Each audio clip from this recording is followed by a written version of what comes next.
blockchain is an anti-Bitcoin term, very typical. So it's like, I love the blockchain, not so sure about the Bitcoin, don't need Bitcoin, we can move on to the blockchain, move along, it's not, not the currency you're looking for, move along. But if we sort of combine all of these things, I would sort of put the label on the sort of the label they've come up with, and perhaps the real enemy is ESG. It's always sort of unclear what it means. I think of it as not charitable for me to sort of name some enemies here, but I think that ESG is just a hate factory. It's a factory for naming enemies, and we should not be allowing them to do that.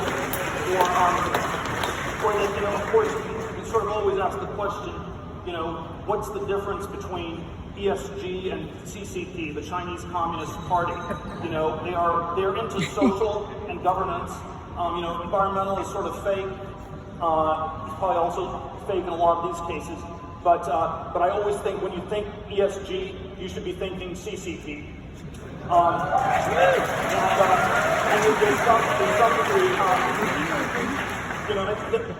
It's been a surprise. ESG has been surprisingly inclusive. Basically, as far as I can tell, the only things that are sort of not liked are some of the carbon industries, and then Bitcoin. And it's because most of the other companies, they're subject to political control, especially when your companies go public. I always advise CEOs when they take their companies public. There's some good things. You get liquidity.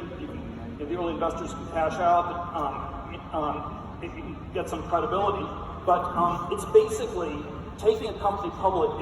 It's a de facto government takeover where some people who are effectively government bureaucrats became more empowered. It's the CFO, the general counsel, the accountants, the lawyers, the HR people. All these sort of extensions of the state are given more power, and we have to think of ESG as sort of this vast umbrella thing, and we're sort of one of the great features of Bitcoin, and it's always a question whether it's a bug or a feature, but I would submit that in the sort of more heavy-handed statist world, it is far more of a feature than a bug, is that Bitcoin is not a company.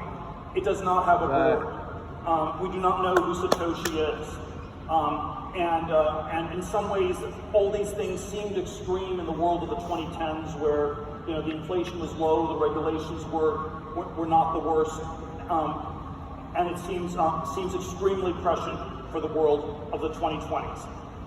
And if we had to summarize this in one frame, it is the finance gerontocracy that runs the country through whatever silly virtue signaling / hate factory term like ESG they have, versus what I would call, a